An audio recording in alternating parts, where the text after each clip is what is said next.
But shouldn't INEC be looking at what was suggested about going electronic so that these issues of transfer, because this Paul's situation is one amongst many. I agree with you. Number one, the laws have to be changed. Most people are not even aware that we could use the... If I may come in here, okay. Is there anything stopping INEC from making a request for a change or amendment of the laws? Even the laws were changed in 2015. The then president assented to that law that says that we can use electronic, or we can use electronic in any of our people. And even the judiciary was not aware in 2016 when we were trying some of these cases. What I know is that eventually, whether we like it or not, we are going to go electronic, but it has to be piloted. It is huge, and it's very intense. It's not something you just dive into overnight. If you are going to go electronic, we should not make the same mistake we did with the smart card readers. It was never piloted, and you will see that there was a lot of malfunction. Okay, he also, Dr. Kubese also mentioned electronic voting, I think, and then, but let me pick up on something INEC is working on. We believe you talked about some partnership somewhere about transmitting election results live. Tell us about that. How is that supposed to curb rigging elections, for instance? Well, we don't call it transmission. We just talk about, okay, it's an electronic transmission, really.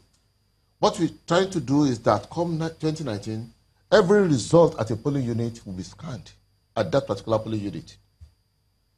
A full scan. This, it will just be, it's just an exact replica of what is there. And it goes into a central server, and this is stored. We are going to rely on this for 2019. We've started piloting. We did it in Sokoto. We did it in Anambra, although it was not the determinant of the results. We used them to compare. We have been testing some of these transmissions.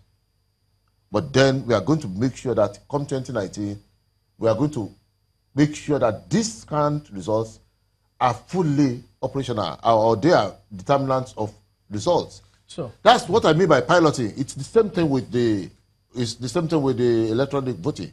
If you are going to vote, you have to pilot at least before you go there. Our major constraint here is time. We don't really have time for such procurement, the design of the machine, which will be suitable for us, and of course the piloting. Time is not on our side. That's when, assuming the amendments come through. That's even no. We have a right to do it. We are not aware, as I told you. The amendment was signed in 2015, but it was not even made public until 2016. So why don't you have time? We have just 365 days now. Have you presented your budget? INEC budget. Have you presented to the House, to the National Assembly? Well, we are going to do that within the week. So but let me put it this way. Can you blame Nigerians? You have to blame yourself for that one. We blame everybody, not just ourselves. Why would you blame? Let me tell you this. He was talking about long queues on the line for continuous voter registration. Yeah, but about that budget before you go to the long queues. That's just money too. It's a matter of paucity of funds. We know the best way to go about it. In fact, he was talking about some people spending 4 hours. We have places where they give them tags.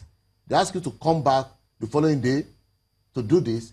It's just the materials at our disposal for this. This is caused by if you haven't presented your budget, you can't blame anybody but yourself. The appropriate you can't even blame National Assembly. We are not blaming anybody. For instance, now let me ask you a question. Even if you had presented the budget, let's say we presented last year, and we are planning for a 2-tier election, and a 3-tier election now stares us in the face. What happens? Well, that's hypothetical. Let me ask you this question, because when you talked about the process of using the electronic means to forward results from the scanner, to scan the results and then forward them, I want to pick it from there because there seems to be some gap there. If you have to take photocopies of those ones to send them directly, what if in an event where that is done and then we have it being hacked at some point? We think along that line too, but we wouldn't give you what we do about that, so that we'll not give the hackers even, we wouldn't give them an incentive Because to even do at some of the that, things. even at that, We know the problems that could be associated with it. And we want to assure you that none of our materials will be hacked. We are using the smart card reader itself, and we are enhancing it to be a scanner. It will just be as good as the original. We have been given assurances that this cannot be hacked. For instance, the smart card reader for a very long time has not been hacked.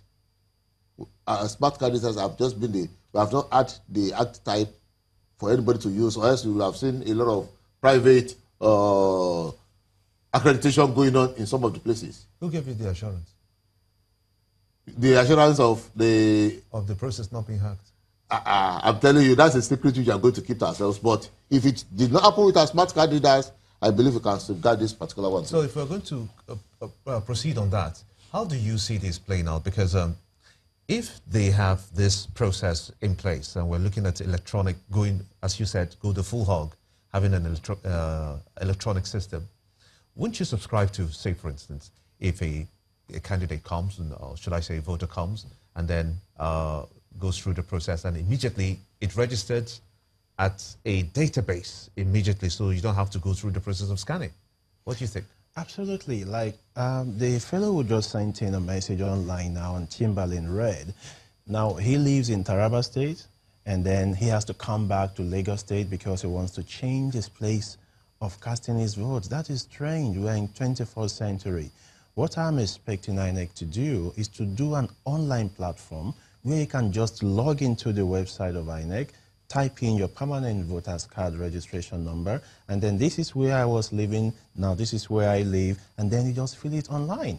Then go to the local government office where you live and pick up a new PVC. Mr. Soyebi, that's very feasible. So that's the way I think. Very, very, very easy. But the banks do it. Do you realize that even all over Europe, Yes. they still do most of their voting manually? We don't have I was to- in Western Germany. Yeah. They don't even trust these machines. That's number one. Then number two, the laws have to be changed to accommodate most of these things we are talking about. The law has agreed for electronic voting, Mr. I'm Soyebi. That's agreeing with you. important. Yeah. But when you are talking about this type of transfer too, Yes. you will see that it's not just as easy. We don't need a law to talk about the transfer. The law has already given you the provision to go the log. Electronic transfer. You could do electronic voting. You don't need a law to do that anymore. Okay. Yeah, so once the law has said you can do It's electronic easier voting. said than done. Number one, the issue of constituency remains sacrosanct, at least in the law. Then number two, the polling unit, you must identify with one particular polling unit. If you are staying in Taraba, the best you can do is to transfer from Taraba. You remove all your accreditation properties in Taraba and transfer it to another place entirely. By traveling on our deadly roads from Taraba to Lagos you State. can wait. I've told you, as I'm talking to you now, at least we've had about 600 and something thousand people who have effected transfer within the past 1 year. It's not that difficult. Why can't they be done online, Mr. Soyebi? That's what I'm saying. Registration is never done online. We're talking because about the law transfer, says, not the primary registration. Wait. The transfer. It's a transfer of your voting right. That's right. I can assure you that you cannot even transfer, because you are talking about two different points from this place to another. You want to transfer your properties from here down to another place. That's right. The two of them must talk to each other. You just can't sit down in your house and then just do one. Okay, so What about those who assured you that it can be hacked? Why didn't they assure you that this can be done? No, that's not the law. That's our guidelines. I'm telling you. Yeah, this is not voting. He's talking about transfer, not voting. I'm still telling you about the transfer. We have guidelines for the transfer, and as of now, the guideline says you must surrender this first card somewhere, and then you first of all have to apply. It's not just like... Which can be done online. Wait. You have to apply to that particular electoral officer. That's right. Can you go and the next local government to this place, or with the local government? Do we have to go there? Do you apply to that particular place online? Don't forget that we have only one register. There's only one register of voters.